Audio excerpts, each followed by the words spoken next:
하나님 말씀 보도록 하겠습니다. 하나님 말씀은 창세기 12장 1절부터 3절까지 말씀, 구약성경 14쪽 되겠습니다. 다 찾으신 줄 알고 오늘 이 아침 우리에게 주시는 하나님의 말씀입니다. 우리 다 같이 한 목소리로 합독해 올리도록 하겠습니다. 여호와께서 아브라함에게 이르시되 너는 너의 고향과 친척과 아비의 집을 떠나 내게 보여줄 땅으로 가라. 내가 너로 큰 민족을 이루고 내게 복을 주어 내 이름을 창대하게 하리니 너는 복이 될지라. 너를 축복하는 자에게는 내가 복을 내리고 너를 저주하는 자에게는 내가 저주하리니 땅의 모든 족속이 너로 말미암아 복을 얻을 것이라 하신지라. 아멘. 창세기 12장 1절부터 3절 말씀을 가지고 함께 오늘 이 시간 은혜를 나눌 제목은 은혜, 아브라함이 복이 되는 선물이라고 하는 제목입니다. 저를 한번 따라해 주세요. 은혜, 아브라함이 복이 되는 선물. 한 번 더 합니다. 은혜, 아브라함이 복이 되는 선물. 할렐루야. 여러분은 아브라함과 같이 하나님의 놀라운 큰 은혜와 복을 누리시는 성도님들이 되시기를 주님의 이름으로 간절히 축복합니다. 우리가 요즘은 은혜라고 하는 큰 주제를 가지고 여러 사람들을 계속해서 보고 있습니다. 그런데 우리가 모두 하나님을 믿는 믿음의 사람들은 다 은혜를 받은 사람들입니다. 근데 그 은혜 중에서 가장 큰 은혜는 구원의 은혜인 것입니다. 저와 여러분이 구원받았다고 하는 은혜가 가장 큰 은혜인 줄 믿습니다. 인생을 살다 보면 이렇게 사업을 한다든지 이렇게 보면 실패해서 큰 어려움을 겪는 분들도 있습니다. 그럴 때마다 이제 지인이 도와주어서 그 어려운 시기를 잘 넘기고 이제 재기할 수 있는 이러한 기회를 준 분이 있다면 평생 동안 그분이 참 고맙다. 또 그분의 은혜가 있어서 내가 이렇게 있지 하고 감사하는 마음을 이제 변치 않고 살아가게 되어질 것입니다. 하물며 사람이 사업을 하다가 지인의 도움을 얻어서 은혜를 입으면 그 은혜를 갚으려는 마음을 갖게 되어지는데 하나님께서 우리에게 주신 이 구원의 은혜는 너무나도 큰 은혜인 줄 믿습니다. 죄악 가운데 허덕이고 결국은 지옥불에 던져져 버려야 될 수밖에 없는 우리의 인생들인데 하나님께서 우리를 택하시고 아들을 이 세상 가운데 보내주셔서 그 아들로 말미암아 우리의 죄를 다 담당하게 하시고 그 믿는 믿음의 사람들로 하여금 구원에 이르도록 하나님께서 우리에게 은혜를 베풀어 주셨으니 얼마나 그 은혜가 큰 은혜입니까? 그래서 하나님께서 우리에게 주신 이 자녀로 삼아주셨다고 하는 은혜는 가장 큰 은혜인 줄 믿습니다. 그래서 우리가 얘기하기를 측량할 수 없는 은혜라고 이렇게 표현하잖아요. 측량할 수 없는 은혜라는 것은 뭡니까? 다른 것들은 우리가 받은 은혜들이 이런 것 저런 것 많이 있지만 그런 것들은 다 헤아려 볼 수 있고 자로 재듯이 측량해 볼 수 있지만 우리가 구원의 은혜라고 하는 것은 측량할 수가 없습니다. 무엇으로 측량할 수 있겠습니까? 무엇으로 그것을 갚을 수 있겠습니까? 그러기에 우리가 구원의 은혜를 이제 뭐라고 얘기하느냐면 측량할 수 없는 은혜라고 이렇게 표현을 하는 것입니다. 오늘 본문 말씀 창세기 12장 1절부터 3절까지 읽었는데요. 이 말씀은 우리가 너무나도 잘 아는 말입니다. 성경에 나타나 있는 사람 중에서 은혜를 크게 입은 사람의 대표가 누구냐면 아브라함입니다. 그런데 여러분, 아브라함은 대표자인 것처럼 아브라함처럼 저와 여러분도 큰 은혜를 입은 줄 믿습니다. 아브라함만의 은혜가 아니라 아브라함이 대표적으로 은혜를 받았다는 것은 그 은혜는 곧 저와 여러분의 은혜이기도 한 것임을 우리는 기억해야 될 줄 믿습니다. 사실 아브라함의 그 생애를 가만히 놓고 보면 하나님 앞에 선택받아야 할 사람이 아니지 않습니까?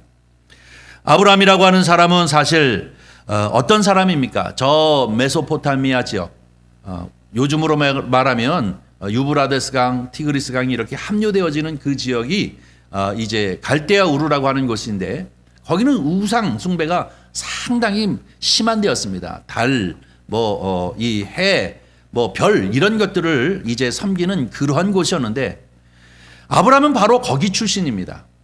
그리고 그 아버지 데라는 이 신상들을 만들어 가지고 이제 이것들을 갖다가 사람들에게 팔아서 그것을 우상화하는 일에 이제 업으로 이제 삼고 있는 사람이었습니다. 그러니 이 데라라고 하는 아버지 아들인 아브라함은 사실 어려서부터 아버지의 가업을 도우면서 살아갈 수밖에 없었지 않겠습니까? 이런 측면에서 이 아브라함이 하나님 앞에 은혜를 입었다고 하는 것은 무엇 때문에 은혜를 입었을까요? 그가 예뻐서도 아닐 것이고 또 그가 좋은 가문이어서도 분명히 아닐 것입니다. 그런가 하면 그가 큰 공로를 가지고 있기 때문이도 아닐 것입니다. 그런데도 불구하고 이 세상에 수없이 많은 사람들이 있는데 그 많은 사람들 가운데 이 우르에 살고 있는 아브라함을 하나님께서 그를 꼭 잡아서 그를 갖다가 이제 은혜를 이제 입게 하셔서 모든 사람들의 믿음의 대표자로 믿음의 조상을 삼았다고 하는 것은 무엇으로 설명할 수가 없습니다. 마치 저와 여러분이 구원받은 백성이 되어지는 것을 설명할 수 없듯이 아브라함도 그 은혜라고 하는 것은 무엇으로 설명할 수 없는 그런 은혜를 입은 사람인 것임을 우리는 볼 수 있습니다. 하나님께서 왜 아브라함 그 사람을 딱 집어서 우리의 믿음의 조상, 다시 말하면 우리와 똑같은 대표자로서 믿음을 가진 사람을 삼으셨는가 하는 것을 우리는 이 12장 1절부터 3절까지 말씀을 너무나도 잘 알고 있지만 오늘은 이제 중요한 몇 가지 포인트를 통해서 저와 여러분이 함께 은혜를 나누고자 하는 것입니다. 아브라함이 하나님 앞에 부르심을 받고 믿음의 여정을 떠나기 시작하는 이런 모습을 통해서 우리를 돌아봐야 할 것입니다. 오늘 본문 말씀에 보면 이제 1절 한번 말씀을 보겠습니다. 1절 여호와께서 아브라함에게 이르시되 너는 너의 고향과 친척과 아비집을 떠나 내가 내게 보여줄 땅으로 가라 라고 이렇게 얘기했어요. 우리가 이렇게 성경을 쭉 통독해 읽어보면 입으로는 읽고 있으면서도 불구하고 이 내용은 자꾸 내 생각대로 이해하려고 하는 경향이 참 많은데요. 보여줄 땅으로 가라 라고 이렇게 얘기하고 있습니다. 갈대아 우르를 떠나라는 것입니다. 그리고 아버지 친척의 품에서부터 떠나라. 누가 나타나셔서요? 하나님이 아브라함에게 나타나셔서 떠나라 라고 이렇게 얘기하는데요. 근데 이 떠나라 라고 얘기하면은 너를 어디로 이끌고 가겠다라고 하는 그 목적지를 다 가르쳐 주셨으면 얼마나 좋겠어요. 쉽지 않겠습니까? 우리는 지금 가나안 땅이 그의 목적지임을 후대이기 때문에 알 수 있지만 당시 아브라함의 입장에서는 몰랐던 것입니다. 아브라함의 입장에서는 단지 어느 날 갑자기 하나님이 찾아오셔서 자기에게 얘기하기를 본토 친척 아비집을 떠나라 라고 이렇게 얘기하시면서 내가 보여줄 땅으로 가라 라고 얘기하는데 그 땅이 어디 있는지를 잘 모르는 것이죠. 그럼에도 불구하고 그는 어떡합니까? 순종하여서 여기 얘기하고 있는 고향을 떠나고 친척을 떠나고 아비집을 떠나서 이제 앞으로 하나님이 보여주실 그 땅을 향하여 무조건 짐보따리를 싸고 출발하게 되어지는 것을 보게 되어집니다. 이것이 바로 아브라함이 하나님의 부르심에 대하여 응답하는 응답의 믿음인 줄 믿습니다. 이것은 어떻게 보면 아브라함을 향한 하나님의 말씀이기도 하지만 또 아브라함을 부르시는 이런 모습, 전적으로 은혜를 통해서 아브라함을 불러내시는 모습처럼 저와 여러분도 이렇게 아브라함처럼 불러내신 줄 믿습니다. 우리는 이 말씀을 붙잡고 출발한 사람입니다. 어디를 가야 할 줄을 말지 못하지만 이 보여줄 땅을 향하여, 보여준 땅을 향하여 가는 것이 아니라 보여줄 땅을 향하여 일단 출발한 것입니다. 사실 그런데 여러분, 이것은 상당한 모험적인 것이지 않습니까? 상당한 모험을 이제 하는 것임을 봅니다. 오늘 내가 출발하기는 했는데 어디를 향해 가야 할지, 내일도 어디를 향해 가야 할지 정처 없이 어떻게 보면 마치 방황하는 듯한 그러한 이제 출발을 시작하게 하는 것임을 볼 수가 있습니다. 하나님께서 만약에 내가 어디다라고 목적지를 정해 주었다면 훨씬 마음이 가벼워졌을 것입니다. 그런데 보니까 이 창세기에서만 이런 말씀을 하신 것이 아니라 이 창세기를 신약 성경의 히브리서에서 재해석하고 있는 이 말씀을 보니까 여기도 똑같이 얘기하고 있는데요. 히브리서 11장 8절 한번 보도록 하겠습니다. 네, 히브리서 11장 8절 우리 다 같이 함께 읽겠습니다. 믿음으로 아브라함은 부르심을 받았을 때에 순종하여 장래의 유업으로 받을 땅에 나갈새 갈 바를 알지 못하고 나아갔으며 라고 얘기합니다. 히브리서 기자도 뭐를 꼭 집어서 얘기합니까? 하나님이 목적지를 가르쳐 주지 아니하시고 일단 출발, 일단 떠나라, 아버지 집을 또 고향을 친척을 떠나 내가 앞으로 지시할 땅으로 향해 가라 라고 하는 이 말 앞에 아브라함은 부르심에 대한 응답을 분명히 한 사람이 바로 이 아브라함입니다. 저와 여러분도 하나님 앞에 은혜를 입어서 하나님이 명하시면 그 목적지가 어디든지 그 결국에 우리가 가야 할 것이 어디인지 그것과 상관없이 하나님을 전포로 의지하고 하나님이 명령하시는 대로 하나님이 이끄시는 대로 따라가시는 저와 여러분이 되어지기를 주님의 이름으로 간절히 축원합니다. 이것이 믿음이에요. 이것이 믿음입니다. 하나님을 전폭으로 믿는 신관을 가지고 있기 때문에 일단 그분의 명령하신 것을 따라서 출발하는 데서부터 우리의 믿음의 여정이 시작되어지는 것처럼 바로 이것이 우리를 향한 하나님의 요구라는 사실을 우리는 기억해야 될 줄 압니다. 그런데 하나님은 사실 계획을 갖고 있지 않았을까요? 하나님은 이미 계획을 갖고 계셨습니다. 저 가나안 땅, 젖과 꿀이 흐르는 가나안 땅, 바로 이 팔레스타인을 아브라함의 후손들에게 주시기로 이미 작정하시고 수십 년, 수백 년 후에 그것이 이루어질 것을 하나님은 이미 계획하셨습니다. 그러나 그것을 확실하게 가르쳐 주시지는 않았습니다. 왜 그랬을까요? 만약에 사람이 하나님께서 그 계획을 다 가르쳐 주셨다면 그때서부터는 하나님이 필요치 않았을 겁니다. 하나님, 뒤에 따라오세요. 내가 이제부터는 알아서 할 것입니다. 안 가르쳐줘도 조금씩만 그 발걸음을 인도하는 대로 조금씩만 가르쳐줘도 그래도 내가 모든 것 다 하는 것처럼 내 멋대로 내 마음대로 살아가려고 하는 것이 사람의 그 모습인데 전부를 다 가르쳐 주었다면 아마 하나님을 의지하지 아니하고 하나님과 교제하고 동행하지 아니하고 자기 멋대로 내가 이제부터 알아서 할 터이니 내버려 두세요. 상관하지 마세요. 라고 이렇게 얘기할 것입니다.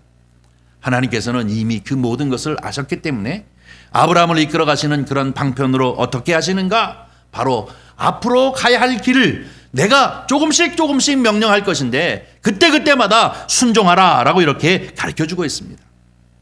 시편 말씀을 보면 이렇게 얘기하고 있습니다.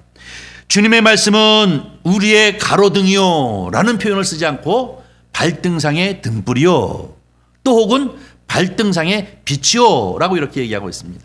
이 얘기와 똑같은 얘기입니다. 하나님께서 우리를 이끌어 가시는 방법은 가로등이면 가로등불이 쫙 켜져 있으면 대낮같이 환하기 때문에 저기 어디를 향해 가는지를 알고 있지 않습니까? 그러나 하나님은 하나님의 말씀이 우리에게 있어서 가로등이 아니라 우리의 발등상의 등불이요 빛과 같이 한 걸음을 인도하시는 것이 하나님의 섭리인 줄 믿습니다. 아브라함의 생애를 쭉 봐도 이삭의 야곱의 생애를 쭉 봐도 전부를 가르쳐 주지 아니하시고 이리 가라 저리 가라 이리 가라 저리 가라 이렇게 해라 하면서 그 한마디를 순종함을 통하여 그들을 성숙시키고 급기야는 하나님의 계획하시고 목적하신 그곳을 향하여 이끌어 가시는 것이 하나님의 섭리인 줄 믿습니다.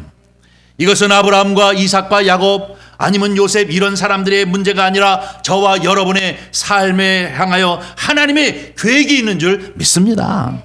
우리는 주님께서 인도하시는 대로 저 목적지 끝을 보여주지 아니하시지만 하나님이 분명한 계획을 갖고 계시고 저와 여러분을 이끌어 가시는 놀라운 하나님께서 계획하시는 그 계획이 있는 줄 믿습니다. 우리는 다만 우리 주님께서 나의 발등상의 등불처럼 불을 밝히는 것만큼만 걸어가고 또 거기서 주님께서 명하시는 말씀을 기다리는 것, 이것이 신앙인의 자세인 줄 믿습니다. 그런데 오늘 본문 말씀을 통해서 내가 하고 싶은 이야기가 바로 여기 있습니다. 하나님께서는 이렇게 다 가르쳐 주지 아니하시고 부분을 가르쳐 주시면서 이것을 순종하도록, 그래서 그로 하여금 믿음의 삶을, 믿음의 인격을 갖게끔 자꾸 성숙시키는 이런 과정을 이끌어 가시는데, 근데 근본적으로 아브라함에게 주신 축복이 있습니다. 아브라함에게 주신 축복이요, 어떤 의미에서 아브라함에게 최고의 무기를 주셨는데, 이 무기가 무엇인지 아십니까? 오늘 본문 말씀에 우리 함께 읽은 3절 말씀을 한번 보도록 하겠습니다. 우리 3절을 다시 한번 읽겠습니다. 너를 축복하는 자에게는 내가 복을 내리고 너를 저주하는 자에게는 내가 저주하리니 땅의 모든 족속이 너로 말미암아 복을 얻을 것이라 하신지라. 아멘.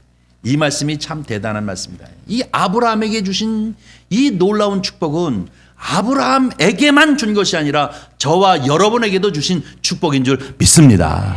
아브라함은 믿음의 조상이라고 하는 것은 대표자인 것처럼, 이 대표자가 이러한 복을 누리는 것은 모든 사람들이 똑같이 이 복을 누리는데 샘플로 그에게 얘기하는 것 아닙니까? 그런데 어떤 축복입니까? 성경을 10독했다, 20독했다, 30독했다 그런 사람도 대강 통독하는 식으로 쭉쭉쭉쭉쭉 읽어나가면 눈으로는 성경을 보면서 머리로는 자기 방식으로 이해하는 사람들이 참 많아요. 이 3절 말씀을 이렇게 이해하는 사람들이 참 많아요. 여러분도 한번 스스로 생각해 보세요. 이 3절 말씀이 마치 이렇게 받아들입니다. 쭉 읽으면서 아브라함이 복을 주면 그 사람에게 복을 임할 것이고, 아브라함이 저주하면 그 사람에게 저주가 임할 것이다, 그 얘기입니까? 예, 그렇게 이해하기가 참 쉬워요. 아브라함이 저 사람에게 복을 빌면 그 사람에게 복을 임할 것이고, 아브라함이 저 사람을 이 나쁜 놈하고 저주하면 그에게 저주가 임할 것이다 라고 얘기하면 하나님은 아브라함의 심부름꾼이에요. 이런 원리가 분명히 아니잖아요.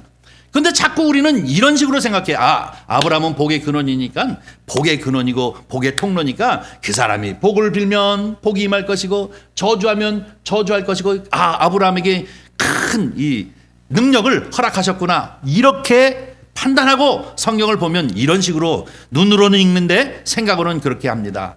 그런데 여러분, 여기에는 분명하게 뭐라고 얘기하고 있냐면, 어떤 사람이 아브라함을 축복하면 하나님이 이 사람을 축복하시겠다는 얘기입니다. 어떤 사람이 아브라함을 저주하면 하나님은 이 사람을 저주하겠다, 그 얘기입니다. 그렇죠? 네. 그래서 이 아브라함의 복의 근원이요, 복의 통로가 되어지는 것입니다. 성경에는 이러한 이야기가 너무나도 많이 있습니다. 그런데 우리는 그냥 무심코 가는 경우가 참 많이 있는데요, 창세기만 봐도 여러분이 잘 알고 있는 것처럼 이 아브라함을 향하여 후대하는 사람은 하나님께서 그에게 복을 내려서 그를 후대해 주셨습니다. 그러나 아브라함을 괴롭히는 사람은 하나님이 그 사람을 괴롭혀 주셨습니다. 여러분이 잘 알고 있는 이 애굽 땅에 가뭄이 들어가지고 할 수 없이 이집트로 아브라함이 자기 아내와 가지 않습니까? 근데 이 아내의 아내다움 때문에 그가 사춘 누이기도 하긴 하겠지만, 그래서 누이라고 얘기하고 혹시 모든 사람이 위협에 빠질까봐 하는 그런 생각을 갖고 가는데, 이 이집트의 왕 바로가 그 이쁜 아가씨를 자기 아내로 취했다가 혼찌검이 납니다. 그렇죠? 아브라함을 괴롭히다가 이 바로가 괴롭힘을 당하게 되어집니다. 누가 괴롭혀 주시는 겁니까? 하나님이 괴롭히시는 겁니다. 여러분, 그런가 하면 그랄 왕 이 아비멜렉도 마찬가지입니다. 이 아비멜렉도 거기로 향해서 아브라함이 이사를 갔다가 거기 어떤 한 땅에 유하려고 하다가 이 아비멜렉과 부닥뜨려지는데, 사실은 그 그랄 왕의 땅입니다. 그러나 아브라함은 나그네였기 때문에 잠깐 거기에 머물려고 하다가 그 아내의 아립담을 보고 이 아비멜렉이 그 여인을 뺏으려고 하다가 밤새도록 꿈에 시달리지 않습니까? 하나님 앞에 크게 꾸짖음을 받고 밤새도록 시달리고 난 다음에 그날 아침에 얼른 아브라함을 부르고 내 아내를 데려가라 라고 얘기하면서 그 은 1000개를 그에게 같이 주고 재산을 주고, 그러면서 이 그랄 땅 중에 네가 원하는 아무 데서든지 가서 살아라 라고 이렇게 얘기하는 겁니다. 이거 보십시오.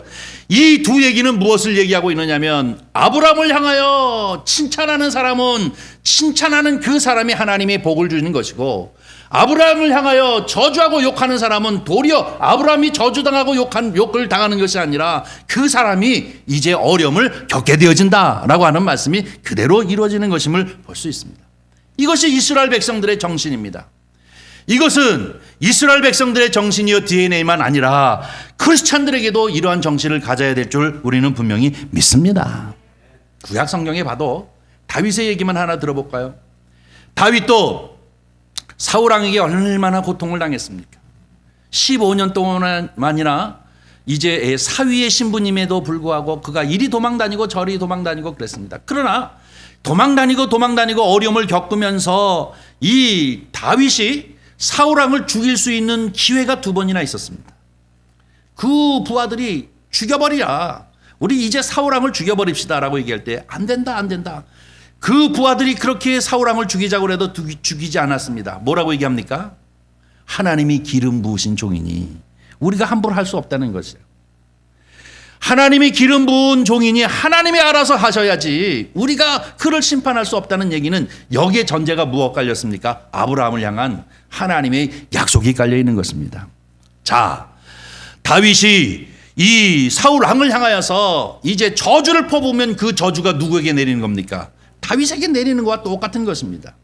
그러므로 하나님을 믿는 믿음의 사람들은 기본적으로 어떡합니까? 하나님께서 택하셨거나 하나님께서 정하신 그 장소를 향하여 그 마음껏 복을 빌고 그것을 칭찬하는 것이 곧 나에게 축복이고 나에게 은혜이고 나에게 이제 복을 갖게 되어진다는 사실을 가지고 우리는 언제나 복을 비는 사람이 되어져야 될 줄 믿습니다.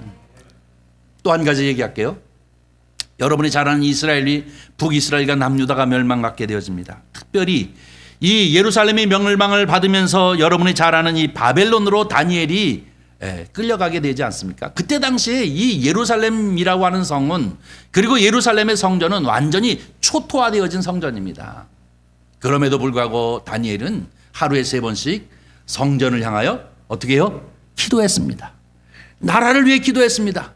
그 성전이 재건되어지기를, 예루살렘이 재건되어지기를, 옛날같이 그렇게 다시 회복되어지기를 열심히 기도한 사람, 목숨 걸고 하루에 3번씩 왕이 금하여서도 그것과 상관없이 기도한 사람이 누굽니까? 다니엘입니다. 다니엘을 하나님이 어떻게 축복하십니까? 바벨론 나라의 총리 대신까지 높이시는 역사를 우리는 볼 수가 있습니다. 이것이 바로 어떤 정신입니까? 바로 이 창세기 12장 1절부터 3절 중에 하나님께서 아브라함을 향하여 약속하신 것처럼 모든 하나님의 백성들을 향하여 약속하신 것이기 때문에 피차간에나 아니면 이방인들이 하나님의 백성들을 향하여서나 복을 빌면 그로 인하여 모든 민족들이 복을 받을 것이요, 저주하면 그로 인하여 다른 사람들이 저주를 받게 되어진다고 하시는 말씀이 그대로 실현되어지는 것이 바로 이 얘기입니다. 예수님께서도 이 말씀과 똑같은 이야기를 하셨습니다. 12제자와 70인을 이제 세우고 그들을 향하여 이제 복음을 전하기 위해서 각 고을마다 2명씩 짝지어서 파송할 때에 그들에게 명령하신 얘기 중에 하나는 뭡니까? 너희가 어느 고을을 가든지 어느 집을 가든지 그 집을 위하여 평안을 빌라, 축복하라는 거야. 이 축복이 그 가정에 합당하면 축복이 그 가정에 임할 것이요, 또한 그것이 합당치 않으면 그 복이 너희에게 임하리라 라고 하시는 말씀도 바로 여기 이 말씀의 근거에 깔려있는 이 예수님의 가르침임을 볼 수가 있습니다. 사랑하는 성도 여러분, 이런 측면에서 오늘 우리가 이 세상을 살고 있는 하나님의 백성들은 다 어떻게 살아야 하느냐? 축복하며 살아야 될 줄 믿습니다. 다 상대가 축복을 받을 수 있는 조건이 되는지 안 되는지 하는 것은 우리의 문제가 아닙니다. 하나님이 하실 일이고, 저와 여러분은 바로 복을 비는 사람은 복을 받고 저주하는 사람은 저주를 받게 되어진다라고 하는 이 말씀의 근거에서 저와 여러분은 언제나 늘 복을 비는 그러한 넉넉한 하나님의 백성으로서의 축복권을 가지고 마음껏 다른 사람들을 향해 축복하는 은혜가 저와 여러분 가운데 있기를 주의 이름으로 간절히 축원합니다. 그런데 종종 보면 어떤 사람들은 자기가 다니는 교회를 향하여서 자꾸 욕을 하는 사람들이 아이고 이놈의 교회 이놈의 교회 그러는 사람들이 있어요. 이게 참 별로 좋은 것이 아니잖아요. 교회를 향하여 이렇게 자꾸 좋지 않은 표현을 쓰게 되어지면 무엇입니까? 교회를 향하여 저주하면 그 저주가 자기에게 미친다고 하는 사실을 우리는 기억해야 합니다. 여러분 한 나라를 살아가면서 아유 이 나라 이놈의 나라 이놈의 나라 그러면 정말로 그 어려움이 나에게 닥치는 것입니다. 이놈의 나라가 망하면 그 망한 결과가 누가 갖는 것입니까? 내가 갖고 내 자손들이 갖지 않습니까? 이놈의 집구석 이놈의 집구석 그러면 어떻게 됩니까? 폭될 수가 없지 않습니까? 이 나라가 행복한 나라요. 이 나라는 정말로 훌륭한 나라요. 이 나라는 하나님 앞에 은혜 받은 나라요. 이 나라는 정말로 앞으로 통일될 나라요. 이 나라는 선교한국으로서 세계를 향하여 복음을 전할 수 있는 나라임을 우리는 꿈꾸며 나라를 향하여 마음껏 축복하시는 여러분이 되기를 주님의 이름으로 간절히 축원합니다. 이것이 이 나라가 복을 받을 뿐만 아니라 이렇게 복을 비는 사람도 복될 것이고 뿐만 아니라 그 결과물은 우리 후손들 우리 자녀들이 다 누릴 수 있는 복인 줄 믿습니다. 그러기에 우리는 하나님의 백성이여 아브라함과 같은 축복을 아브라함과 같은 약속을 받은 저와 여러분은 어느 누구를 향하여서든지 이웃을 향하여서든지 세상을 향하여서든지 사랑하는 식구들을 향하여서든지 교회를 향하여서든지 나라와 민족을 향하여서든 언제나 부응할 수 있는 것을 위해 여러분 늘 기도하고 축복하고 또 축복하고 축복하는 역사가 있기를 주의 이름으로 간절히 축원합니다.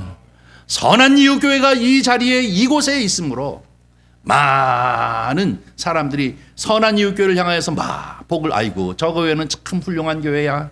저 교회는 정말로 복받을 교회야. 저 교회는 정말로 부흥해야 돼. 뭐 이런 사람들이 많아진다면 아마 교회 때문에 그 사람들이 다 복을 받을 줄 믿습니다. 이것이 원리예요. 하나님이 주시는 복은 아브라함이 저주하면 저주가 내리고 아브라함이 복을 주면 복을 이제 주고 하는 것이 아니라 아브라함을 향하여 어떠한 자세를 갖느냐라고 하는 것을 얘기하는 것처럼 우리 또한 모든 사람들에게 어떤 마음을 갖느냐가 하는 것이 참으로 중요합니다. 여러분 부흥하는 교회는 어떤 교회입니까? 은혜가 넘치는 교회는 어떤 교회입니까? 정말로 하나님 앞에 은혜가 넘치고 찬양이 넘치고 감사가 넘치는 교회는 어떤 교회입니까? 엄지척이 많은 교회입니다. 우리 목사님 훌륭해. 우리 장로님 훌륭해. 우리 집사님 최고야. 우리 권사님 최고야 하고 서로 격려하고 그들을 위해서 늘 기도할 때마다 교회를 위하여 목회자를 위하여 또 이제 모든 직원들을 위하여 성도들을 위하여 늘 기도가 떠나지 아니하는 그런 교회 부흥하는 교회요. 하나님이 축복하는 교회가 되어지는 줄 믿습니다. 우리 2022년도 이렇게 하나님이 나에게 이러한 복을 주셨다고 하는 사실을 우리는 기억하시면서 여러분 이 원리를 깨달았으면 우리는 마음껏 우리 이웃을 위해 이 나라 이 민족을 위해 또 우리의 믿음의 형제 자매들을 위하여 마음껏 칭찬할 뿐만 아니라 그들을 향하여 마음껏 축복하고 또 축복하고 자녀들을 향하여 또 축복하는 이 축복의 권한을 쓰시는 그러한 은혜가 있기를 주님의 이름으로 간절히 축원합니다. 그런데 엄지척이 아니라 자꾸 검지만 있는 교회는 망하는 교회예요. 사탄의 놀이터가 되어진 거예요. 다 이거는 뭡니까? 너 때문이야잖아요. 나 때문이야는 없어. 너 때문이야 라고 하는 이러한 형태로 가게 되어지면 썰렁해지는 교회가 되어집니다. 여기 어찌 은혜가 있겠습니까? 여기 어찌 사랑이 있겠습니까? 여기 어찌 복이 있겠습니까? 있을 수 없어요. 가정도 다 너 때문이야. 자식 때문이야. 자식은 아버지 때문이야. 아버지는 또 부인 때문이야. 서로 이렇게 한다 보면 그 가정이 어찌 화목하겠으며 그 가정이 어찌 복을 받겠으며 그 가정이 어찌 은혜가 넘치겠습니까? 최고예요. 당신 최고야. 우리 자녀들 최고야. 서로 아버지 최고, 엄마 최고. 이 엄지척하는 칭찬이 넘치는 곳에는 하나님이 아브라함에게 약속하신 원리를 따라 축복하고 또 축복하고 축복해 주실 줄 믿습니다. 여러분 이 말씀이 있습니까?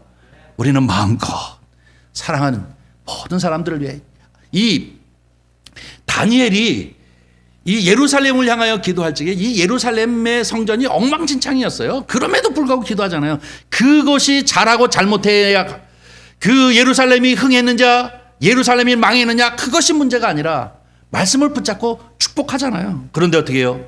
다니엘도 하나님 앞에 복을 받았고 또 뿐만 아니라 예루살렘도 어떻게 합니까? 하나님이 회복시키잖아요.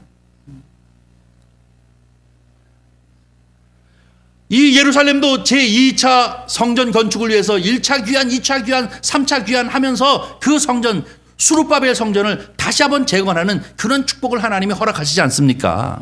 이것을 보면 하나님께서 우리에게 주신 이 약속은 정말로 잘못된 거나 헛실수로 하신 것이 아니라 지금도 우리의 삶 가운데 적용되어진다는 사실을 기억하시면서 저와 여러분은 누구를 만나든지 언제나 엄지척 칭찬하고 또 축복을 빌고 또 축복을 비는 그러한 은혜가 저와 여러분 가운데 넘치시기를 주님의 이름으로 간절히 축원합니다. 이것이 하나님 백성으로서 복을 받는 귀하고 귀한 이제 기회가 되어지는 줄 믿습니다. 한 가지만 더 얘기한다면 오늘 본문 말씀에 이 아브라함을 향하여서 하나님께서 이제 축복하신 것을 보면 2절 말씀입니다. 우리 읽습니다. 내가 너로 큰 민족을 이루고 내게 복을 주어 내 이름을 창대하게 하리니 너는 복이 될지라 라고 이렇게 얘기했는데요. 이것이 아브라함을 향하여 주신 3대 축복인데요. 무엇입니까? 큰 민족을 이루겠다. 그런데 여러분 아브라함을 통해서 큰 민족 이스라엘을 이루잖아요. 요셉의 시대를 지나가면서 이 히브리 민족이 이집트 땅에서 약 430년을 종살이하는 그런 신세가 처음부터 그러진 않았지만 그런 과정들을 통해서 한 민족을 진짜 이룹니다. 아브라함의 씨들입니다.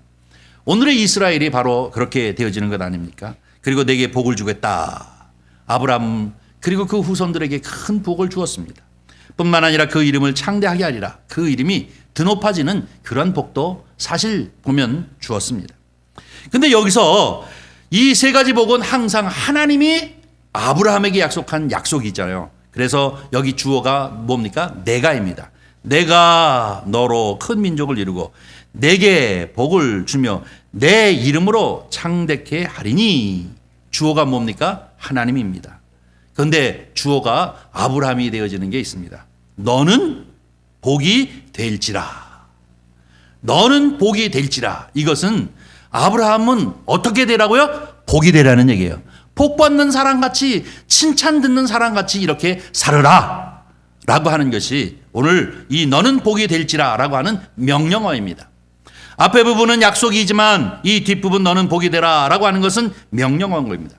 이렇게 아브라함이 복이 될 때에 모든 민족이 너로 말미암아 복을 얻을 것이라 하신지라 라고 얘기합니다. 예수 믿는 사람들은 정말로 선한 영향력을 끼치는 사람이 되어져야 될 줄 믿습니다. 이것이 뭐예요? 너는 복이 될지라 라시는 명령에 따라 살아가는 것입니다. 예수 그리스도를 믿는 사람이 하나님의 백성들이 손가락질을 당한다면 저주를 퍼볼 테니 그 저주 퍼붓는 사람이 다 저주받을 것 아닙니까? 그래 이게 문제 있잖아요. 누구 책임입니까? 우리가 바로 복이 되지 못하기 때문에 이러한 문제가 생긴다면 이 어찌합니까? 누구 책임입니까? 그러기에 하나님께서 얘기하기를 너는 복이 되라 라고 얘기하는 거예요. 너는 선한 영향력을 미칠 수 있는 하나님의 자녀다운 모습으로 살으라는 거예요. 그럴 때 너를 향하여서 많은 사람들이 칭찬하게 되어지고 복을 빌면 그 복이 그들 가운데 임하여서 오늘 3절 마지막 부분에 있는 것처럼 땅의 모든 족속이 너로 말미암아 복을 얻게 될 것이다 라고 하시는 것처럼 우리가 어떻게 사느냐 하고 하는 것은 너무나도 중요한 것을 우리에게 가르쳐주고 있는 말씀이 오늘 본문 말씀 2절에 있는 너는 복이 될지라 라고 하는 명령어인 줄 믿습니다.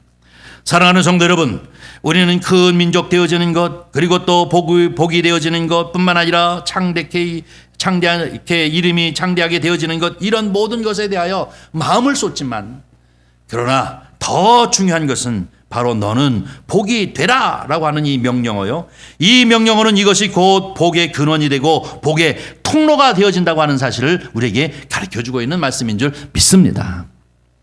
그렇기 때문에 이 시대를 살고 있는 하나님 백성들, 우리는 뭐 과거 시대나 앞으로 미래 시대를 책임질 사람은 아니지만 우리가 살고 있는 이 동시대에 살고 있는 모든 사람들에게 복을 주기 위해서 내가 먼저 복된 사람이 되어야 될 줄 믿습니다. 그래야 나를 통하여 누가 복을 받는 거예요? 다른 사람이 복을 받는 거예요. 저 집사님은 정말로 최고야. 우리 사촌 누이 있는데 그 누이는 정말 예수 잘 믿고 선한 영향력을 가지고 살아하고 이렇게 칭찬을 받는다면 그 칭찬하는 사람에게 복이 임하게 되어질 줄 믿습니다. 그런데 그렇지 못하다면 이 또한 문제가 아니겠습니까? 사랑하는 성도 여러분, 오늘 우리에게 주신 이 창세기 12장 1절부터 3절, 우리는 너무나도 잘 알고 있는 말씀, 본토 친척 아비지를 떠나 내가 지시한 땅으로 가라라고 얘기하면 이제 그것이 하나님께서 그렇게 응답하기만 하면 그러면 복을 주나 보다라고 이렇게 생각하지만 너무나도 정확하게 여기에 말씀들이 있습니다. 너를 향하여 복을 비는 자 내가 그에게 복을 줄 것이고 너를 향하여 저주하는 자 내가 그를 저주할 것이다. 그러면서 너는 복이 되라. 그래서 너로 하여금 많은 민족이 복받게 되라 라고 하시는 말씀은 무엇입니까? 우리가 어떻게 살아야 할 방향을 가르쳐주고 있는 것입니다. 사랑하는 성도 여러분, 이 선한 이웃교회를 향하여 많은 사람들, 이웃의 많은 사람들이 칭찬하고 또 정말로 잘 될 것을 얘기한다면 아마 모르긴 몰라도 선한 이웃교회가 이 곳에 존재하기 때문에 이 삼익 아파트에 많은 사람들이 복이 받게 되어지는 역사가 되어져야 될 줄 믿습니다. 이것이 교회의 원리예요. 교회는 밀어내는 대상이 아니라 축복의 대상이 되어져서 우리 지역에 교회가 있음이, 우리 지역에 하나님 믿는 믿음의 사람이 있음이, 내 가정에 하나님을 믿는 믿음의 사람, 권사님, 장로님, 또 이제 집사님, 또 목사님, 이런 사람들이 있어서 온 가족이 복을 받는다라고 하는 이 복의 중심이 되어지는 저와 여러분이 되어지기를 주님의 이름으로 간절히 축원합니다. 이것이 하나님 믿는 믿음의 사명자로 사는 것인 줄 믿습니다. 손가락질 당하는 것이 아니라 더욱 덕을, 하나님의 이름의 덕을 세움으로 말미암아 많은 사람들에게 칭찬에 칭찬, 엄지척 칭찬을 받고 복을 비름으로 말미암아 나도 복을 받을 뿐만 아니라 나로 인하여 일가친척, 우리의 이웃뿐만 아니라 모든 사람들이 오늘 이 약속의 말씀을 원리로 해서 이스라엘 백성들의 역사를 통해서 하나님이 역사하시는 그 역사하심을 원리로 해서 저와 여러분도 이 한 해 여러분을 통해서 많은 은혜와 축복이 마음껏 흘러가는 그런 역사가 있기를 주님의 이름으로 간절히 축원합니다. 축원합니다. 복된 이 한 해가 되시기를 주님의 이름으로 간절히 축원합니다. 기도하겠습니다. 자비로우신 아버지 하나님, 주님의 은혜와 사랑을 진심으로 감사합니다.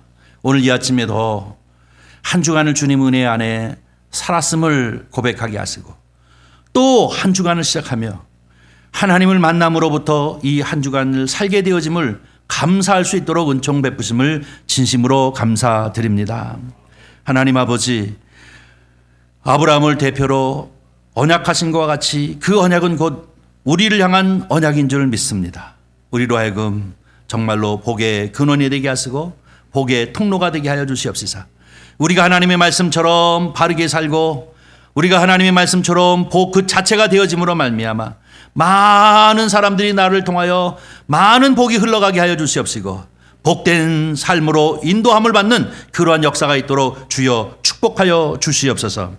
내가 있으므로 이 나라가 바로 서는 것처럼 내가 있으므로 우리 교회가 복받고 우리 교회가 있으므로 이 이웃이 복받는 것처럼 내가 있으므로 일가와 친척 모든 주변들이 다 복을 누릴 수 있는 그러한 삶을 살 수 있도록 주께서 역사하여 주시옵소서. 주께서 함께하여 주시기를 간절히 바라옵고 나오며 우리 구주 예수 그리스도의 이름으로 기도하옵나이다. 아멘. 아멘.